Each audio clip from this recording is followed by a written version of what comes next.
Afrique des légendes, je vous salue.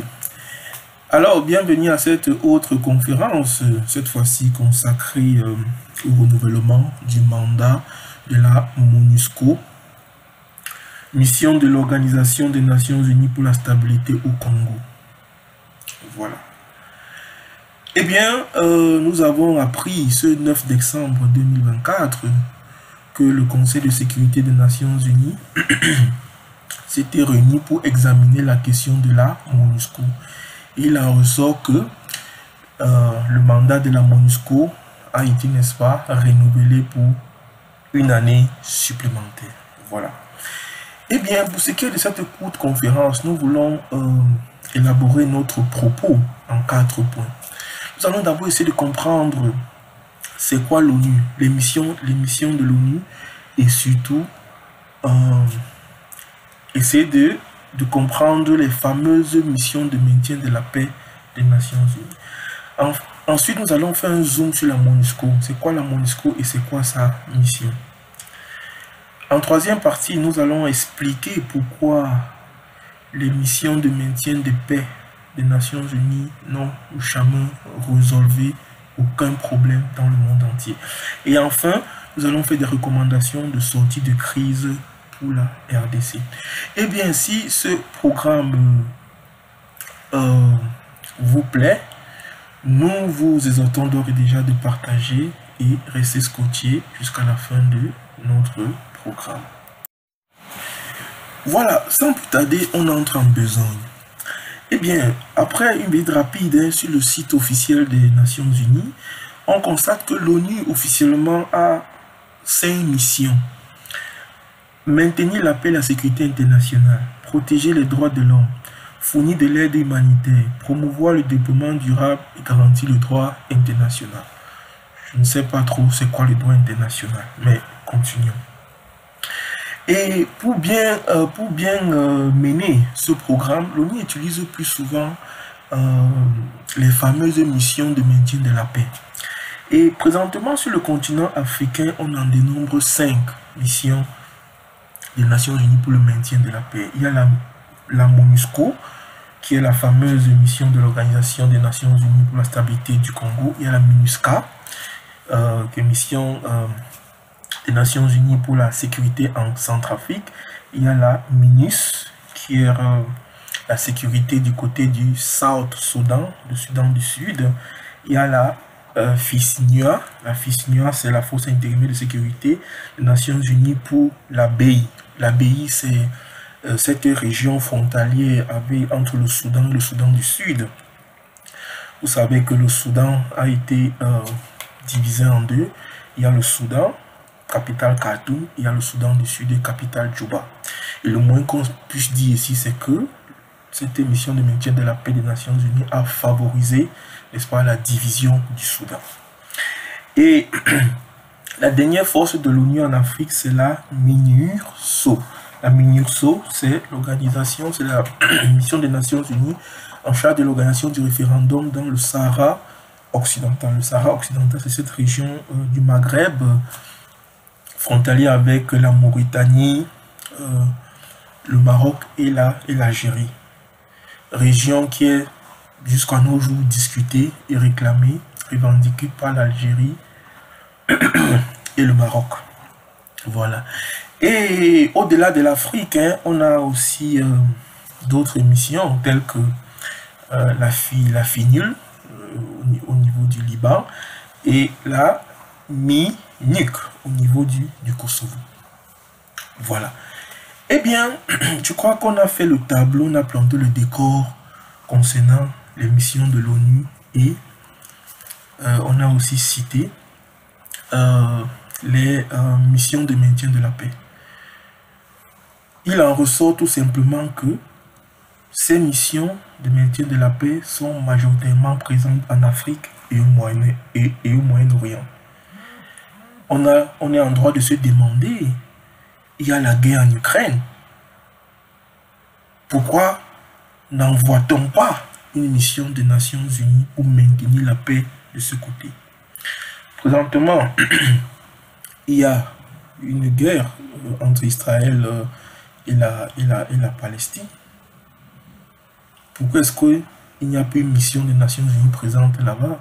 Je vous rappelle que l'Israël a bombardé dernièrement la FINUL, la mission des Nations Unies au Liban, et il n'y a pas eu de réaction majeure du côté occidental. Vous comprenez normalement que l'Israël, c'est l'allié des Occidentaux. C'est la raison pour laquelle il n'y a pas eu grand bruit à propos. Voilà. Donc, ça c'est le premier constat qu'on peut faire.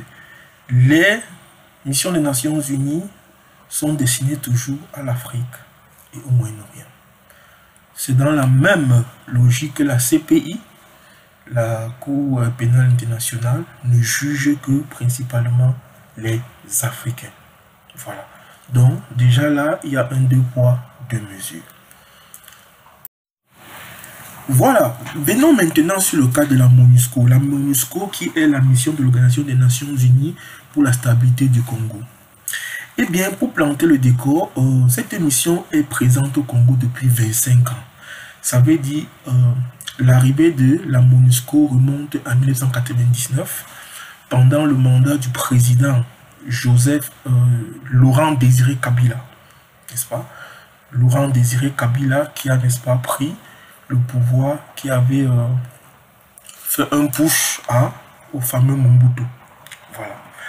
Eh bien, pourquoi la MONUSCO est arrivée au Congo? Il faut se dire, depuis près de 25 ans, la partie est du Congo, principalement dans la région du Katanga, où les villes comme Kisangani, comme Goma, comme Lubumbashi,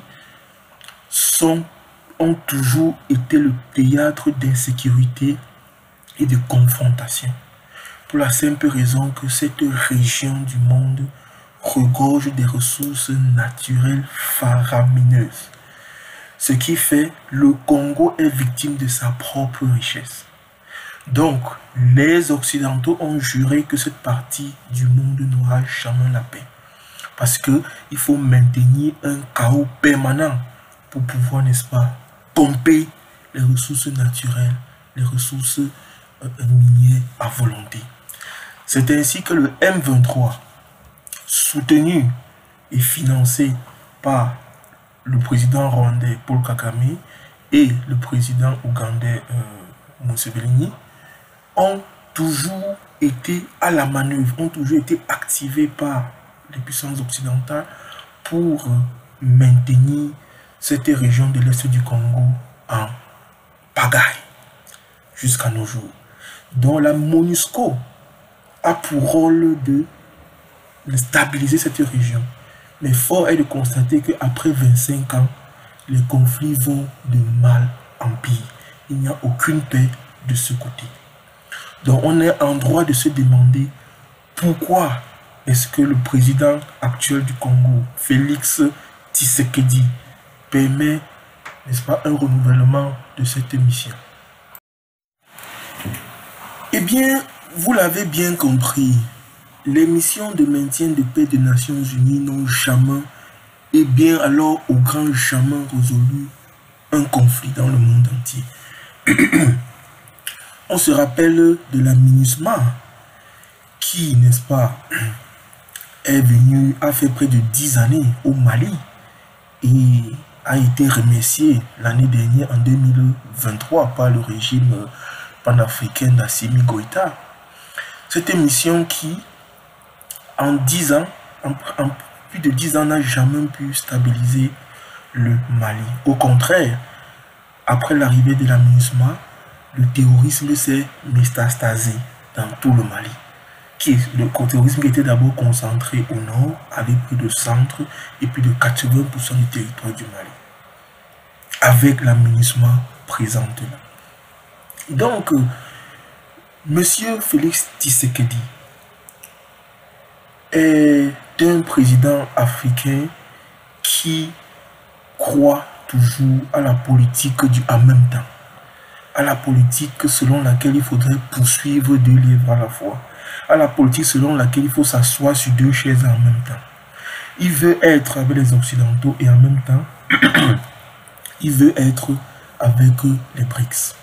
Monsieur Félix Tshisekedi là, l'ONU vous a échoué, a toujours échoué au Congo. Nous ne comprenons pas ce renouvellement après 25 années d'échec. Il est temps d'apporter quelque chose de nouveau.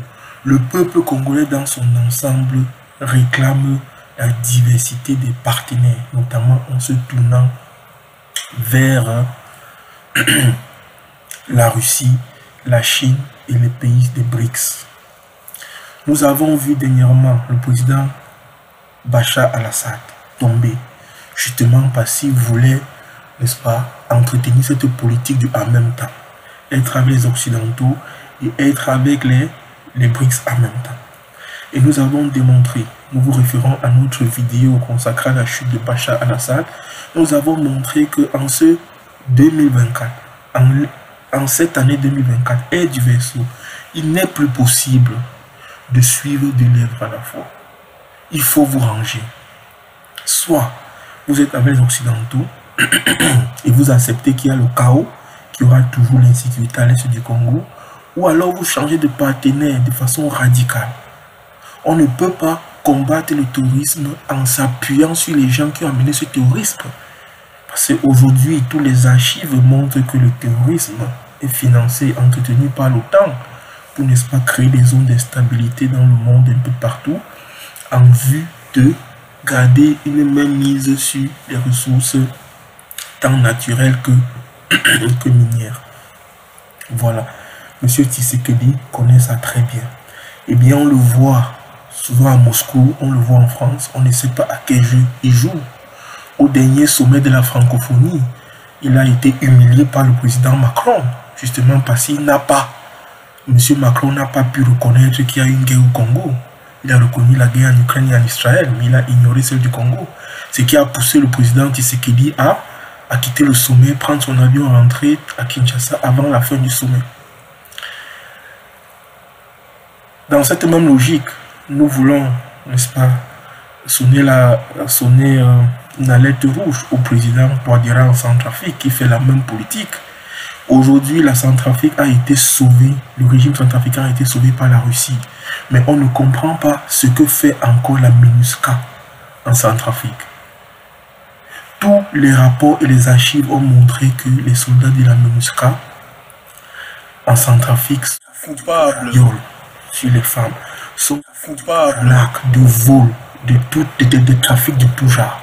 Le président Touadéra connaît ça, mais il fait semblant de ne pas voir. Eh bien, il est temps que cette politique en même temps cesse. On ne peut pas chasser des livres en même temps. Soit on est pour le bloc multipolaire, et c'est ce à quoi les Africains aspirent, que ce soit les populations ou l'Afrique réveillée, on aspire à une Afrique diverse, une Afrique qui croit à des partenariats gagnant-gagnant. Voilà.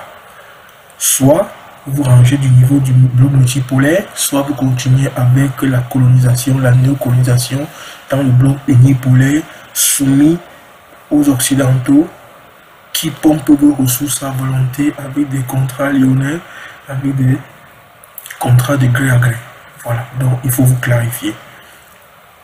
Eh bien, c'est tout ce qu'on voudrait dire à ce sujet. Donc, nous exhortons le président Tshisekedi à trouver d'autres partenaires. Et nous pouvons déjà conjecturer, sans risque de nous tromper, que les 1 an supplémentaire de la MONUSCO n'apportera rien, alors rien du tout au Congo. Au contraire, la situation va aller de mal en pire. Parce que les mêmes causes produisent les mêmes effets. La MINUSCA, la MINUSMA, la MONUSCO n'a jamais, toutes ces missions de soi-disant maintien de la paix en Afrique n'ont jamais rien apporté aux Africains, sinon le chaos. Donc, la MONUSCO ne sera pas en reste. On n'attend rien du tout de ce côté. Au contraire, le Congo, la RDC, pays riche, le plus grand pays en Afrique, le plus grand pays de la francophonie, pays regorgeant de ressources naturelles faramineuses, des forêts, de l'eau, du bois, du coltan, du manganèse, de l'or, du diamant.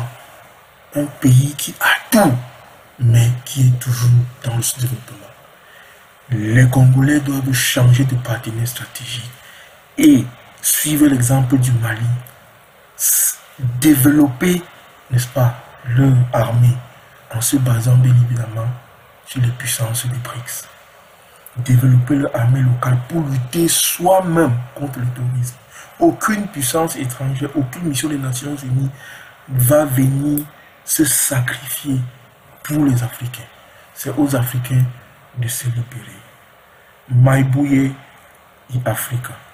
Restez scotchés.